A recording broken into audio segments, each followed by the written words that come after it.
Camille ta ló lélẹ̀ wo. Mi fẹ́. Bísí náà tẹ́lẹ̀ Bísí náà dọ̀tí. Bùbá Camille on fait ṣùgbọ́n on se mi fẹ́. Báwo bá ní iṣẹ́ Camille? Ń jọ ń jẹ nù ni. Àti iṣẹ́ mi. Ń sẹ̀rẹ̀ ni. Káwọ́ mi dọ̀tí. Àti wàhálà Camille ọ̀pọ̀.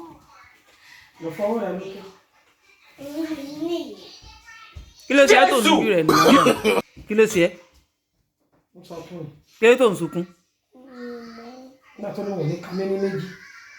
Mo ti ká lẹ̀kẹ́. Ọ̀ka lẹ̀kẹ́ o. Ọ̀ka. Tọ́ba Yakubu ti ká.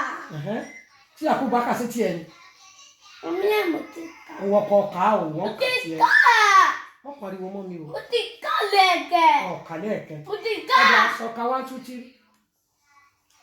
Ọ̀ka wá tún tí. Mo ti ká. O sì ka méní méjì.